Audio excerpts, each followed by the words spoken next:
Hi friends, எல்லாருக்கும் வணக்கம். எல்லாம் எப்படி இருக்கீங்க? நான் ரொம்ப நல்லா இருக்கேன். இன்றைக்கி நம்ம வீடியோவில் ஒரு வெயிட் லாஸ் டிப்ஸ் தான் பார்க்க போகிறோம். இது ஒரு ஹோம் ரெமெடி தான். இது வெயிட் லாஸ் மட்டும் இல்லை, நம்ம உடலில் தேவையில்லாத கொழுப்புக்கள்லாம் சேர்ந்துருக்கும். நம்ம கையில், ஆர்ம்ஸில், தொடைப்பகுதியில், இடுப்பில், வயிற்றில். இப்போ ஆஃப்டர் டெலிவரிக்கு அப்புறம் வயிறு ரொம்ப தொப்பை போட்ட மாதிரி, ரொம்ப வயிறு மட்டும் பெருசாக தொங்குற மாதிரி இருக்கும். அங்கே தேவையில்லாத கொழுப்பெல்லாம் சேர்ந்துருக்கிறதுனால தான் அப்படி இருக்குது. இந்த மாதிரி தேவையில்லாத சேர்ந்துருக்க இந்த கெட்ட கொழுப்பெல்லாம் கரைக்கிறதுக்கு இந்த ஹோம் ரெமெடி ரொம்ப யூஸ்ஃபுல்லாக இருக்கும். நான் இது ட்ரை பண்ணியிருக்கேன். நீங்களும் இதை ட்ரை பண்ணி பாருங்கள். கண்டிப்பாக உங்களுக்கு ரிசல்ட் தெரியும்.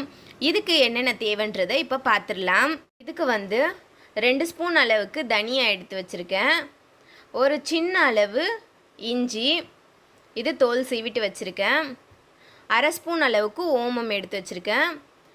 எலுமிச்சம்பழம் 1 ஸ்பூன் அளவுக்கு ஜூஸ் இருந்தால் போதும். நான் காட்டுறதுக்காக முழுசாக எடுத்துகிட்டு வச்சுருக்கேன். 1 ஸ்பூன் அளவுக்கு ஜூஸ். இப்போது இதெல்லாம் சேர்த்து ஒரு மிக்ஸி ஜாரில் அரைச்சிக்கலாம். இந்த இஞ்சியை சின்ன சின்ன பீஸாக அரைஞ்சி வச்சுக்கோங்க. இதெல்லாம் சேர்த்து மிக்ஸி ஜாரில் அரைச்சிட்டு வந்துடலாம். இப்போ ஒரு மிக்ஸி ஜார் எடுத்துக்கோங்க.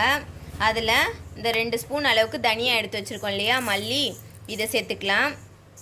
அப்புறம் ஒரு சின்ன துண்டு இஞ்சி, இதையும் சேர்த்துக்கலாம்.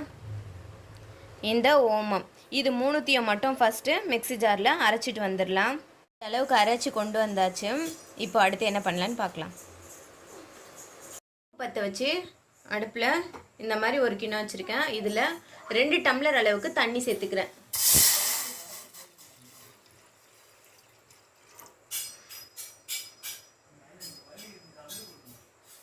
இந்த தண்ணி கொஞ்சம் சூடாகட்டும். ஒரு 5 நிமிஷம் டைம் கொடுக்கலாம். நல்லா சூடாயிடுச்சு. இப்போ இதில் அரைச்சி வச்சிருக்கிற பொடியை சேர்த்துக்கலாம்.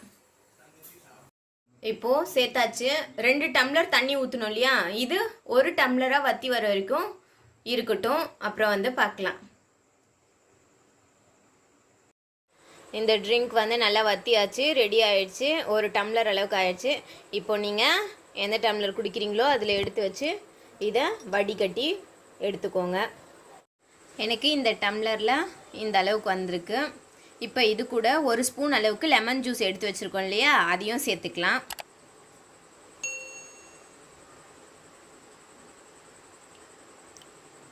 இதையும் சேர்த்து நல்லா கலந்துக்கலாம்.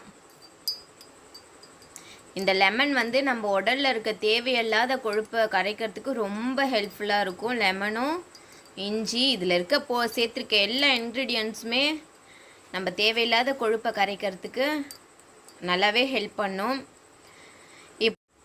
இப்போது ட்ரிங்க் ரெடி ஆயாச்சு. நீங்கள் இதை குடிக்கிறதுக்கு உங்களுக்கு எதனா ஸ்வீட்னஸ் வேணும்னா தேவைப்பட்டால் நீங்கள் 1 ஸ்பூன் அளவுக்கு தேன் சேர்த்துக்கோங்க. நான் எதுவுமே சேர்க்க போகிறதில்ல, நான் இதை அப்படியே தான் குடிக்க போகிறேன். உங்களுக்கு ஸ்வீட்னஸ் கொஞ்சம் தேவைப்பட்டுச்சுன்னா தேன் 1 ஸ்பூன் சேர்த்துக்கோங்க. வேறு எதுவும் சேர்க்க தேவையில்லை. இதை நீங்கள் காலையில் எழுந்ததும் ப்ரஷ் பண்ணிவிட்டு இந்த 1 டம்ளர் வெதுப்பாக அப்படியே குடிங்க. கண்டிப்பாக குடிங்க. உங்களுக்கு ரிசல்ட் நல்லாவே தெரியும். நீங்கள் இதை தொடர்ந்து ஒரு 7 நாளுக்கு குடிங்க. அடுத்த 1 வாரத்துக்கு கேப் விடுங்க, குடிக்காதீங்க. அடுத்த வாரம் திருப்பி குடிங்க. கண்டிப்பாக உங்களுக்கு ரிசல்ட் தெரியும். உங்கள் உடம்புல கொழுப்பு குறையும் போது தன்னாலேயே ஆட்டோமேட்டிக்காக உங்கள் வெயிட் லாஸ் ஆகிறதையும் நீங்கள் பார்க்கலாம். தேவையில்லாத கொழுப்பு கரையும் போது கண்டிப்பாக வெயிட்டும் லாஸ் ஆகும். அடுத்த வீடியோவில் சந்திப்போம். இந்த வீடியோ பிடிச்சிருந்தா மறக்காமல் நம்ம சேனலை சப்ஸ்கிரைப் பண்ணிவிடுங்க.